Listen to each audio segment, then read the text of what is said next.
Bonjour à tous. Alors, je vous fais cette vidéo parce que il y a quelques temps, je voulais m'acheter un TomTom. Et vous savez que les nouveaux TomTom, enfin vous le savez ou pas, les nouveaux TomTom ont donc un nouveau logiciel qui pour moi est moins bien que ce qui se faisait avant sur les TomTom XL notamment, où on pouvait faire un itinéraire avec plusieurs points de passage, modifier ces points de passage, les mettre dans un certain ordre. Donc j'ai pas voulu à l'époque donc migrer sur cette nouvelle version de TomTom. euh, pour ces raisons-là, et je viens de m'apercevoir qu'en fait ça a été un petit peu amélioré. Donc maintenant on peut faire des points de passage, on peut les modifier, on peut transformer une destination en point de passage, inversement. Voilà, on peut faire toutes ces choses-là. Par contre, c'est beaucoup moins pratique qu'avant. Franchement, je préférais l'interface précédente. Mais bon voilà, pour ceux qui veulent continuer d'utiliser TomTom, on n'a pas trop le choix, et surtout pour les alertes trafic, pour moi c'est presque ce qu'il y a de mieux. Waze effectivement fonctionne pas mal. Voilà, mais moi j'étais un fan de TomTom à l'époque. Donc voilà, donc je vous fais cette vidéo parce que j'ai pas trouvé sur YouTube d'autres vidéos qui montraient précisément les menus, comment les utiliser, qu'est-ce qu'on peut faire, de quelle façon, quelles sont les limites de cette application. Voilà, donc je vous fais cette petite vidéo pour ça. Je suis désolé pour la qualité sonore, j'enregistre avec mon téléphone, avec une capture d'écran de mon téléphone et avec le micro du téléphone. Voilà, donc cette version que vous allez voir à l'écran, c'est ce que vous allez trouver sur les TomTom Go 5200, 6200, sur les derniers premium. Vous avez également cette version-là qui sera peut-être un petit peu différente puisqu'il y a des petites fonctions qui ont été rajoutées. Mais voilà, globalement, vous avez l'interface que vous pouvez trouver actuellement sur quasiment tous les TomTom actuels et ceux des 2 dernières années. Voilà, donc on va faire le tour des menus. Ici, on est en mode carte. Pour passer en mode navigation, il faut cliquer sur la petite flèche qui se trouve au-dessus du bouton plus à gauche. Donc voilà, là je suis en vue navigation. Alors évidemment, je suis pas sur une route, je suis sur un parking, hein. Donc c'est pour ça qu'on voit pas de route devant moi. Donc quand on rentre dans le menu, on a ça. Alors en bas, c'est marqué kilomètres gratuits, mètres à niveau, parce que je suis avec la version d'essai de TomTom que j'ai téléchargée sur le Google Play. Donc on vous offre que 75 km gratuits avant de passer à une option payante. Les options payantes sont indiquées dans le menu mettre à niveau au milieu. Donc vous voyez, pour un mois c'est 6 €, pour un an c'est 20 €. Donc je rentre dans le menu, j'ai en bas le petit bouton volume qui me permet de régler, de couper le volume, de désactiver le son, ou d'activer le son quand je clique sur le bouton volume, ou de régler le volume sonore. Alors là, on est coincé par le kilomètre gratuit en fait. Normalement, on a un curseur qui prend pratiquement la longueur de l'écran. Vous voyez, on le voit disparaître au moment où j'ai le message kilomètre gratuit. Donc on peut normalement régler le son. Ici, le petit bouton qui est en bas à droite, alors en partant de la droite, vous avez la petite lune qui permet de passer en mode nuit quand on clique dessus. Voilà, donc là je rappuie sur menu, je rappuie sur la lune, je vais passer en mode jour. Voilà, juste à gauche de ce bouton-là, on a un bouton pour couper les instructions vocales désactivées, et pour les réactiver. Voilà. Ensuite, le bouton domicile, et bien tout simplement ça permet d'ajouter votre domicile. Moi je ne l'ai pas mis là, j'ai pas trop envie que vous sachiez où j'habite. Donc il suffit d'aller faire comme ça, d'aller pointer sur un point de la carte. Voilà, on va dire que j'habite ici, donc je mets définir. Voilà, mon domicile est défini, et maintenant quand je cliquerai sur ce bouton, ça me dirigera directement sur mon domicile. Destination récente, c'est les dernières destinations où je suis allé. Donc voilà. Le bouton rechercher, tout simplement, c'est pour rechercher une adresse. Donc on tape simplement l'adresse. Si on connaît l'adresse complète, on met par exemple le numéro de rue. On va mettre 4 rue de la Liberté.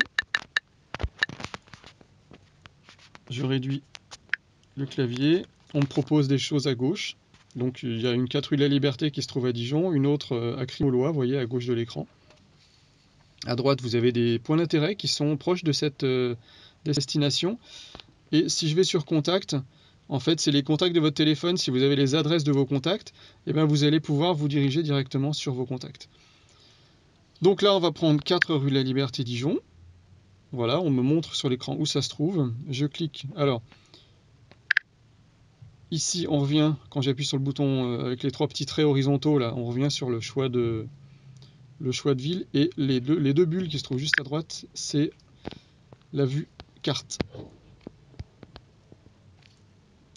Sinon, je reviens en mode clavier.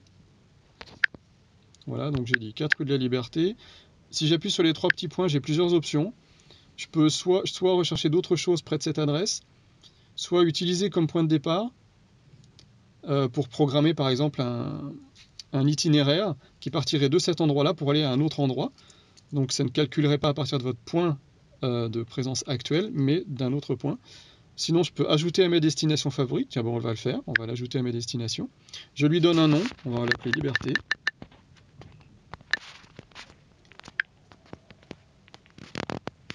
Voilà. Ensuite, il faut appuyer sur Entrée du clavier. Voilà. Donc, je suis désolé, il y a des gens qui parlent. Je suis sur un parking, ils passent à côté de moi.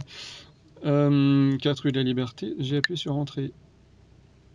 Voilà. Alors, je crois qu'il l'a enregistré dans mes favoris. Donc, on va revenir dans mes destinations qui se trouvent ici, vous voyez, juste à droite de mes parcours, j'ai mes destinations.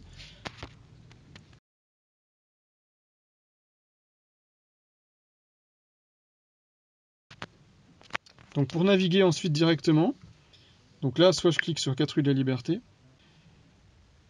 donc soit je clique sur Aller, ici, vous voyez, le bouton Aller qui se trouve à droite des petits points, ou sinon, quand on est sur cet écran-là, ah non, je vous le montrerai après.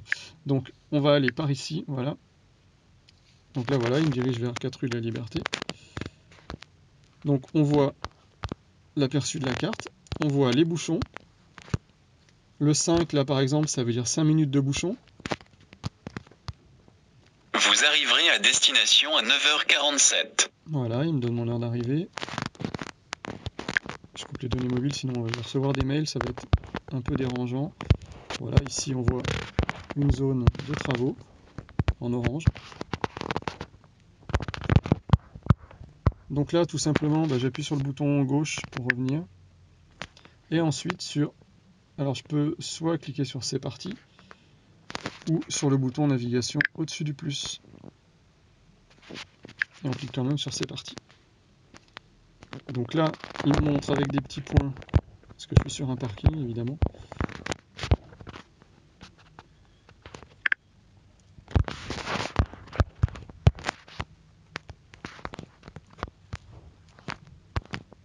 Voilà, il montre avec les petits points vers où je dois me diriger en sortant du parking.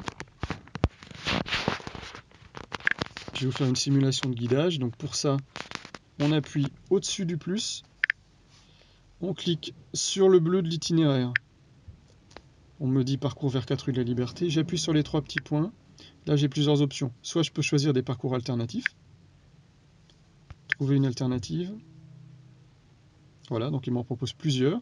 En bas de l'écran, vous avez la différence de temps par rapport à mon parcours actuel. Soit ça rajoute plus 50 secondes, plus 11 secondes, moins 50 secondes. Et tout en bas à droite de l'écran, je choisis si je veux des kilomètres ou des temps. Donc si je clique sur kilomètres, là je vois qu'à gauche en violet c'est moins 290 mètres. Voilà, donc après il suffit de cliquer soit sur l'écran directement, ce que j'aurais pas dû faire pour vous montrer les autres parcours alternatifs.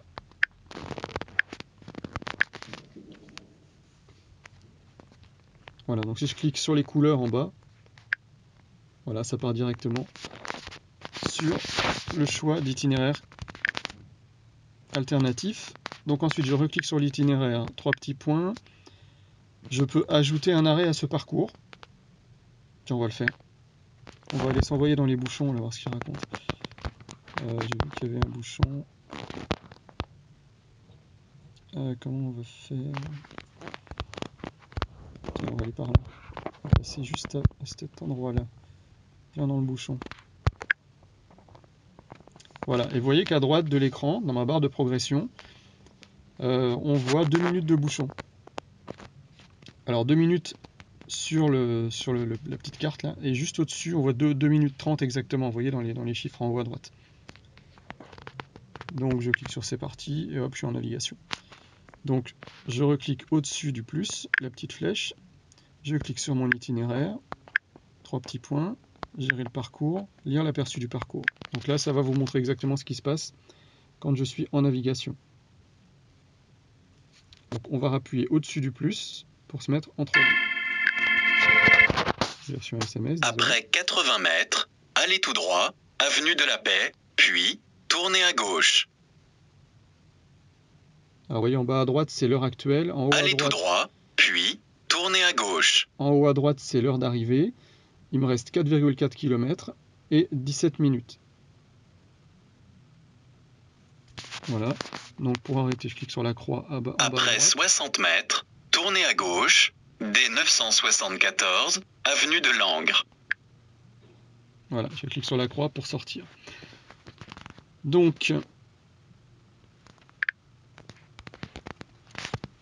voyez, j'ai donc mon point de passage qui est marqué là. Alors, je vais vous montrer tout de suite, par exemple, si on veut changer l'ordre, si je veux aller d'abord rue de la Liberté, donc en destination, et ensuite sur mon point de passage. Et bien, pour changer ça, je clique sur l'itinéraire, les 3 petits points, gérer le parcours. C'est pas par là. Alors, où est-ce que c'était? Je ne sais plus. Vous voyez, c'est pas super intuitif. C'est ce que je reproche vraiment à cette nouvelle version. C'est que c'est vraiment pas intuitif. Voilà, c'est gérer les arrêts en fait. Réorganiser les arrêts. Donc on peut soit ignorer le prochain arrêt que je viens de positionner, on peut l'ignorer, soit ajouter un autre arrêt. Et là, je vais faire réorganiser les arrêts pour changer l'ordre. Donc, on voit en violet les destinations. Donc, en bas de l'écran, c'est la destination rue de la Liberté que j'avais mis. Et en le rond violet, c'est le point de passage que j'ai mis dans les bouchons. On va les inverser. Et ben, il me dit sélectionner les arrêts dans l'ordre. Et ben, je vais cliquer d'abord sur celui du bas et ensuite sur celui du haut. Ça veut dire que celui du bas devient mon point de passage, vous voyez, et celui du haut, qui est dans les bouchons, devient ma destination. C'est comme ça qu'on inverse l'ordre des destinations. Si vous en avez plusieurs, il suffit de cliquer dans l'ordre, tous les points que vous voulez pour les remettre dans l'ordre. Vous arriverez à destination à 9h57. Merci, c'est gentil. Pour effacer le parcours, on peut... Alors, il y a plusieurs possibilités. Alors, je me suis trompé de bouton. On clique sur l'itinéraire. Ici, on a des choix avec les 3 petits points. On peut avoir ces mêmes choix sans cliquer sur l'itinéraire, mais en cliquant directement en bas à gauche sur le petit bouton avec les petits points, c'est le menu, et en allant sur parcours actuel. Les menus, on peut changer l'ordre, je vous montrerai tout à l'heure. Moi, je les ai organisés comme ça m'arrangeait. Voilà, donc vous voyez, on peut trouver une alternative, on peut éviter une partie, afficher les instructions, ajouter un point de passage, modifier le type de parcours, réorganiser. Voilà, toutes les options qu'on avait tout à l'heure dans plusieurs menus, on les a ici en un seul menu défilant. Donc il y a plusieurs possibilités pour y accéder. Donc vous voyez, soit en cliquant sur l'itinéraire, soit en cliquant sur le bouton menu, puis parcours actuel. Donc ignorer prochain arrêt, on l'a vu. Trouver alternative, on l'a vu. Éviter une route bloquée. Ça, c'est si là tout de suite je suis face à un barrage, une déviation, je clique dessus et j'aurai un choix de plusieurs alternatives. On peut éviter une partie du parcours. Tiens, on va le faire. Enfin, on le fera après, je vais déjà vous montrer autre chose. Afficher les instructions. Voilà, il vous donne dans l'ordre toutes les instructions. Partager l'heure d'arrivée, c'est pour envoyer votre heure d'arrivée à vos contacts. Ajouter un arrêt au parcours, on l'a vu. Ajouter à mes parcours, on l'a fait tout à l'heure, mais ça n'avait pas marché. Alors je vais laisser le texte qu'il y a, je fais entrer. Voilà, donc logiquement il me l'a enregistré, on verra tout à l'heure. Donc parcours actuel. Oula, j'ai appuyé sans le vouloir, voilà. Modifier le type de parcours, on choisit si c'est une voiture, un vélo, un piéton. Réorganiser les arrêts, on l'a vu. Lire l'aperçu, on l'a vu. Donc ce que je voulais vous montrer, c'est éviter une partie du parcours. Donc il suffit de chercher dans le parcours quelle partie on veut éviter. Par exemple, j'ai pas envie de rouler sur la nationale 71. Je vais simplement cliquer dessus. Et ensuite, je clique sur éviter. Et voilà, ça m'a évité cette partie de route. Et ça me propose donc le nouvel itinéraire. Voilà, alors je vais voir s'il m'a ajouté dans mes parcours. Donc menu, mes parcours, voilà, il est là. Donc après, il suffit de cliquer dessus et le parcours que j'avais programmé, donc avec l'évitement de cette fameuse nationale 71, il se retrouve là. Voilà, donc ça c'est pour la programmation des parcours, des points de passage. Je vais vous montrer maintenant les menus. Alors menu, voilà. Donc parcours actuel à gauche, aller au domicile. Par exemple, si je clique dessus, hop, je clique sur aller, sauf que je suis déjà à mon domicile. Ah non, pardon, j'ai mis à côté. Donc voilà, il me positionne mon domicile. voyez, en destination. Alors je sais pas pourquoi il me fait un détour comme ça. Ah oui, parce qu'il m'a gardé mon point de passage. Ah, c'est bizarre ça. Vous arriverez à destination à 10h09. Donc ça veut dire qu'il faut en fait effacer son parcours précédent. Alors pour effacer son parcours, les petits points, parcours actuel, effacer parcours. Donc menu, aller au domicile, et là il passera plus par mon parcours actuel. Voilà. Ensuite j'ai destination récente, je clique dessus, effectivement je vois toutes les destinations que j'ai utilisées, que j'ai programmées sur mon GPS. Vous arriverez à destination à 9h43. On va l'effacer sinon il va pas arrêter de parler tout le temps. Le bouton rechercher on l'a vu, bah, c'est pour rechercher une adresse, voilà. Ou un POI. Mes parcours on l'a vu. Mes destinations, ça c'est si vous voulez aller à votre domicile, sur vos destinations récentes, sur les destinations de vos contacts. Ah bah ils sont là les deux trucs que j'ai rajoutés, ils sont arrivés finalement. Vous voyez tout à l'heure ce que j'ai tapé, Liberty, ça s'est retrouvé dans mes destinations. Oui, ça s'est retrouvé dans mes destinations et pas dans mes parcours. Oui, ce qui est logique, effectivement. Erreur de ma part, je suis désolé.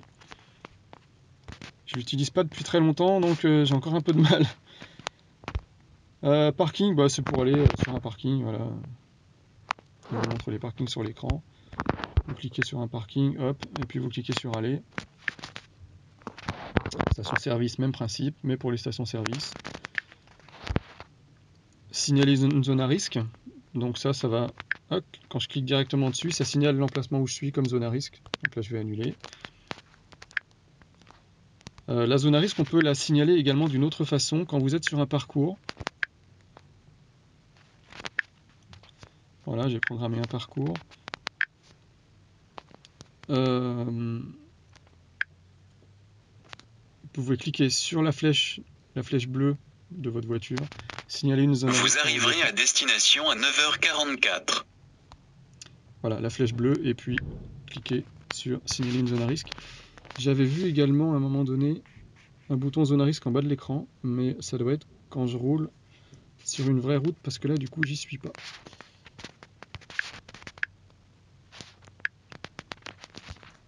Donc ça c'est fait. Mettre à niveau, bah, ça c'est pour choisir son abonnement. Service TomTom, là c'est intéressant. Bon, trafic et radar on peut activer ou désactiver. Ce qui est intéressant c'est le My Drive Sync.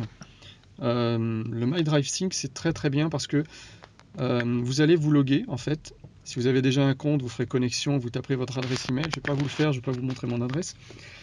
Vous vous loguez à votre compte TomTom en fait.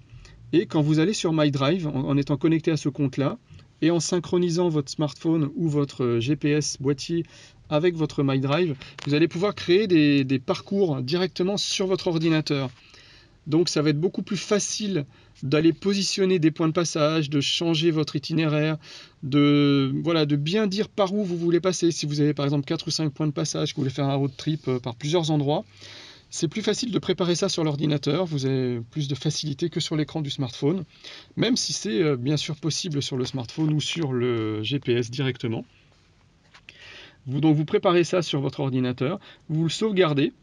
Vous le sauvegardez dans mes parcours et vous allez le retrouver directement dans mes parcours à cet endroit-là.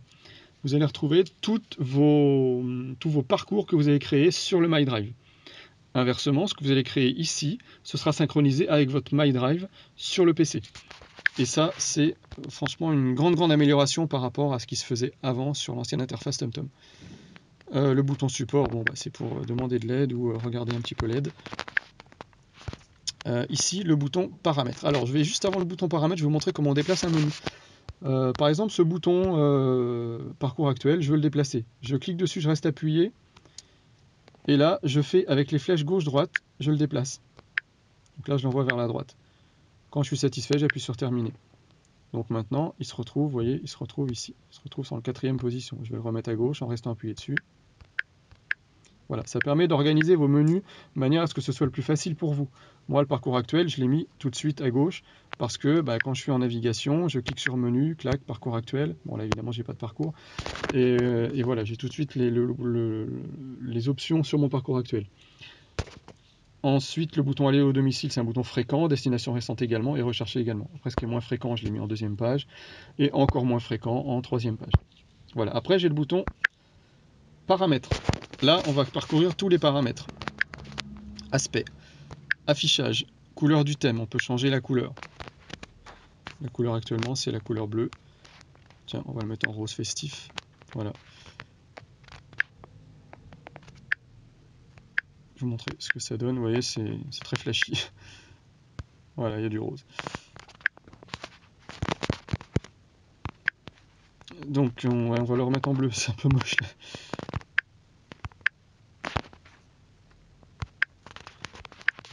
Voilà.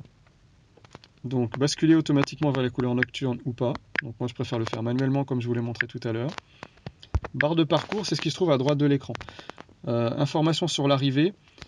J'ai choisi, on peut choisir afficher la distance restante ou afficher le temps restant, ou basculer automatiquement entre la distance et le temps. Ça, le basculer automatiquement entre la distance et le temps, ça le fait uniquement quand vous avez choisi une barre latérale non élargie. On va le voir tout à l'heure. Afficher les informations sur l'arrivée pour la destination finale ou le prochain arrêt. Moi, je préfère toujours avoir ma destination finale. Par exemple, je pars en vacances, je sais à quelle heure j'arrive à destination, même si j'ai choisi des points de passage. Donc, ce que je vous disais, la barre de parcours élargie si possible, en bas de l'écran. J'ai choisi élargie. Si je mets non élargie, vous allez voir, on voit moins de choses. On va aller au domicile, on va faire un petit parcours. Hop. Vous voyez, elle est moins large. Et en haut à droite, ça va clignoter entre 4,50 et 1,4 km. C'est ce que j'ai choisi, voilà, ça se met à clignoter. Donc ça clignote pas si votre barre est très large, puisque il y a possibilité d'afficher les deux informations en même temps. Vous arriverez à destination à 9h49. Donc on va retourner dans les paramètres. Le petit bouton crayon, c'est la même chose que ce que j'ai montré pour organiser les menus. Enfin, on clique sur un élément puis on le déplace. Voilà, c'est une autre manière d'y accéder. Donc on était dans la barre de parcours, donc je vais la remettre en élargie. On peut afficher l'heure actuelle en bas à droite ou pas, moi j'aime bien la voir. Information de parcours, ça c'est ce qui va s'afficher dans la barre de parcours à droite. Moi je veux qu'il s'affiche uniquement les arrêts et les zones à péage. Parce que si vous sélectionnez trop de choses, il y a trop d'icônes qui vont se superposer à un moment donné sur les grands parcours, on n'y voit plus grand chose. Donc voilà. Donc j'ai choisi que les zones à péage. Alors zone à péage, ça vous montrera uniquement les barrières d'entrée de péage, pas les barrières de sortie. Et les arrêts, c'est vos points de passage. Mode de guidage. On peut afficher ou pas le nom de la rue actuelle en bas de l'écran quand vous roulez. On peut afficher un mode 3D ou un mode 2D en navigation. Le zoom automatique, zoom avant sur le prochain changement de direction, c'est-à-dire que quand vous approchez sur un changement de direction, ça va zoomer un petit peu plus pour que vous puissiez mieux voir les intersections, par exemple sur un rond-point. Ou alors en fonction du type de route, si vous êtes sur une autoroute, il va voir loin, une départementale ou en ville, il va essayer de voir un peu plus près. Ou alors pas de zoom et c'est vous qui choisissez. Quand je dis c'est vous qui choisissez, c'est bien évidemment avec les boutons plus-moins à gauche de l'écran.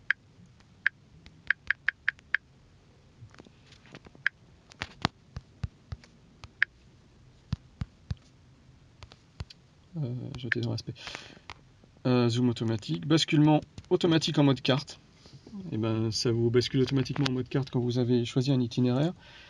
Affiche un aperçu des sorties d'autoroute, ça vous indiquera quelle voie prendre pour sortir. Afficher les contacts sur la carte, tiens, je sais pas pourquoi je l'ai mis, je vais l'enlever. C'est si vous avez des adresses dans vos contacts, dans vos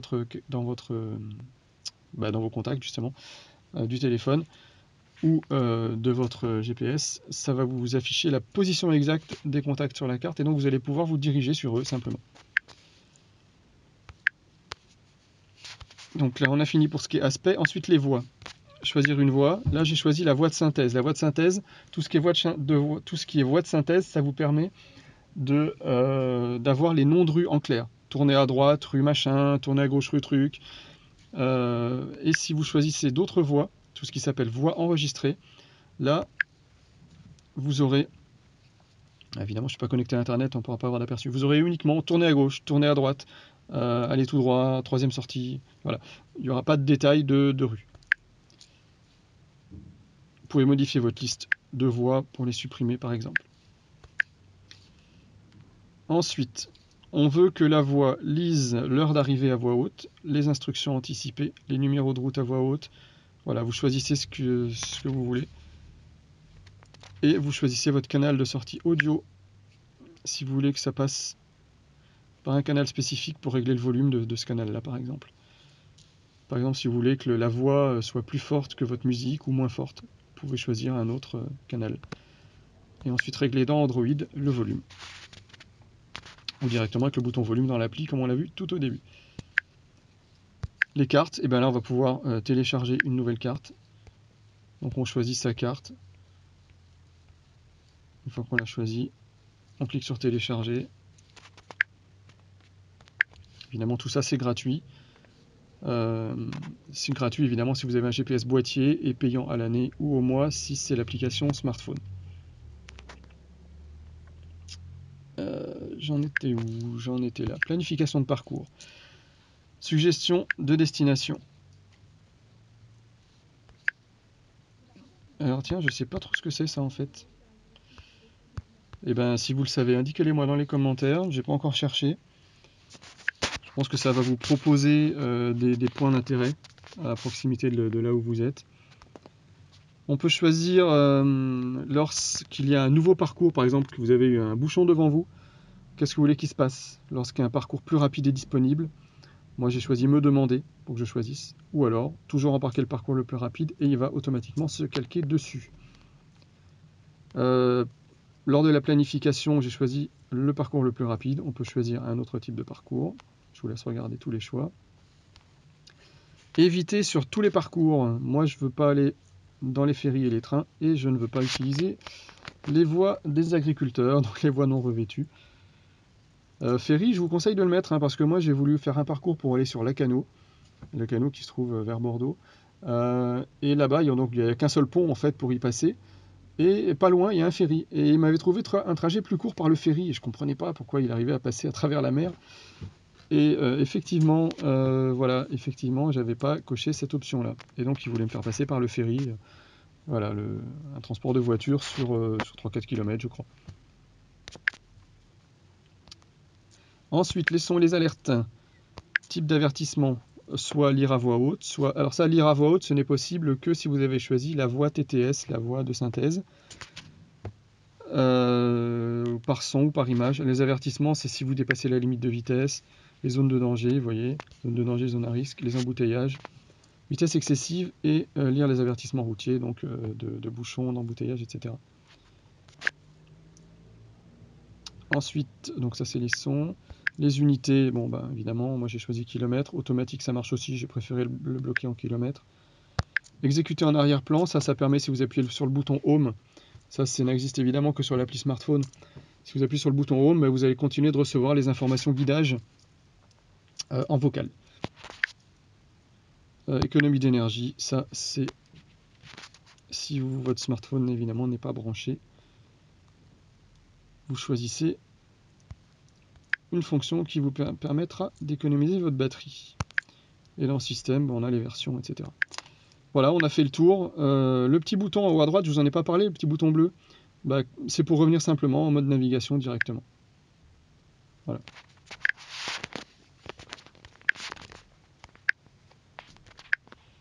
Voilà, bon, on a fait le tour. J'ai rien oublié, je pense.